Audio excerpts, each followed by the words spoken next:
So, making this video has been hard because I generally try to focus on cool things that happen on the internet.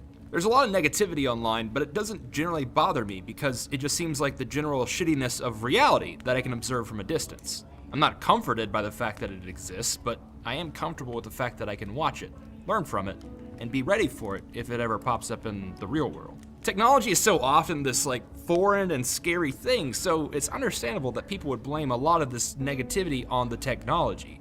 It's an easy scapegoat.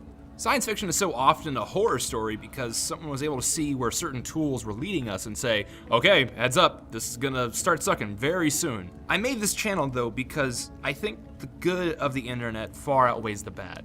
Not just in functionality and convenience, but in so many other often overlooked ways. At the core of it, I look at the internet as this neutral country that we can all stick our heads into and say how we're really feeling. And it turns out a lot of us aren't too happy with how others are feeling, but ultimately I think being able to work all this stuff out long distance is probably a lot better than doing it face to face. While it's easy to see a lot of places on the internet as this emotional bloodbath full of pettiness, vitriol, and general horribleness, I can guarantee if these discussions were happening in real life, it would be a lot worse.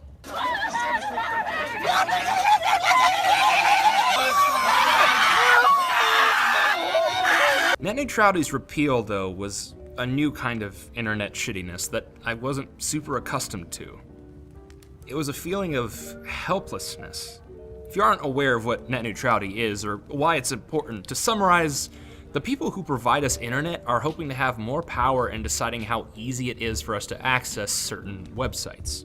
In the short term, what this will mean is internet providers offering different methods of speeding up certain websites, but in the long run, what this means is fracturing the internet.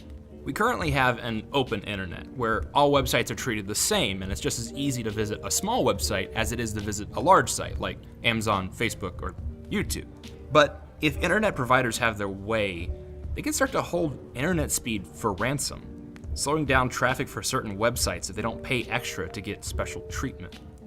You'll start to see your service providers offering discounts for signing up for certain packages, which will be promising faster speeds for some sites or games, but in fact, it's just slowing down other sites in order to choke them out. And this isn't hypothetical, it's already happening, and it's going to get a lot worse if legal precautions aren't in place. All this wasn't exactly what contributed to this feeling of helplessness, though. No. What's worse is that in the past, the internet was able to stop this. Net neutrality is a somewhat new thing, Obama having signed it into law before exiting office in 2016, but we've been waging this war against internet providers for almost 5 years now. And several times we have been able to unify and collectively scream at Congress, we do not want this. And for a while, they were scared. We were able to have Congress label the internet as a utility. We made progress. We protected our home. But now, that's largely out of our hands. It's up to Congress now to determine if net neutrality lives or dies, and for the first time, it feels like the internet's voice isn't enough. It's heartbreaking. It feels like a little bit of this magic in this place has died for me. And then there's this asshole. While still struggling to come to terms with all this, the man who is largely responsible for the loss of net neutrality came along and released this video.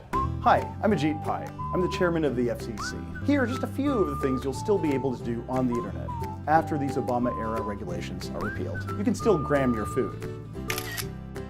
Are you selfieing or just... You can still binge watch your favorite shows.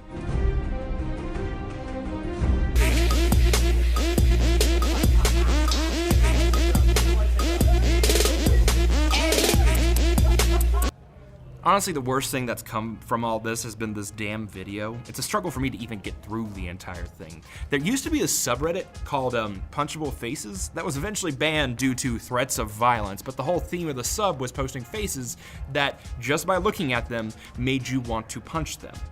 This felt like a little dishonest to me at the time because more often than not, the faces needed some context provided before you actually wanted to punch them. So then it's not really a subreddit full of punchable faces, it's just full of people that you want to punch. So the ban made sense to me back then. God damn, would you look at this face? To not only threaten a community that I love, a massive community of communities, but to then reduce it all to just some basic luxuries that I could easily do without. To threaten one of the few places my generation has been able to prosper in both developing ourselves and our relationships, one of the few places where we were able to step out from the shadow of our forefathers and to not only prosper, but to do things they could never imagine, to endanger my home and smile. I'm not proud to say this, but for one of the first times in my life, I wished some of the internet's shittiness would just rain down on this man's head. And the internet granted my request to some extent. The man's been doxxed, turned into a meme, and humiliated a few times over. But unsurprisingly, it hasn't really helped anything. Once again, our voices, even in an act of vengeance, have proved to be ineffective. It's hard not to feel like there's not much else we can do. It's a powerful tool that's at our disposal. A network that could and has changed the world is slowly slipping and falling back into control of powerful organizations. It's depressing. It's enough to make you want to just lay down and learn how to deal with it. Maybe put on some TV, stop thinking, stop speaking.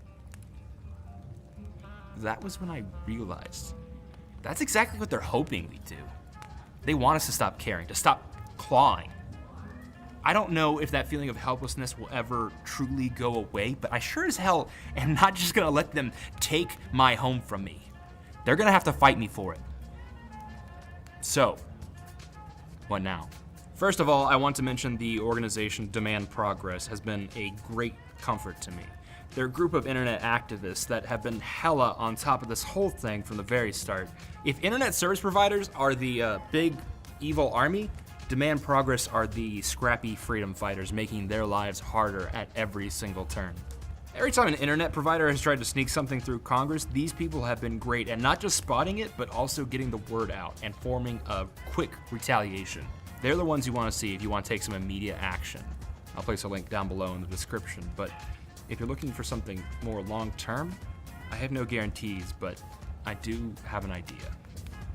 Let's talk about Ajit Pai again, real fast. Fuck you, Ajit Pai! Okay, now let's talk about that video he made. The most depressing thing about it was that I knew there were going to be so many people out there who enjoyed it.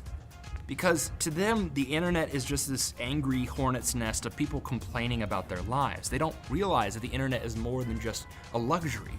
It's a service, it's a society, it's a world within a world that's worth protecting. And the more people we get, online and off, to recognize how important this place is, the easier it will be to get people to sit up and notice when the internet is under threat.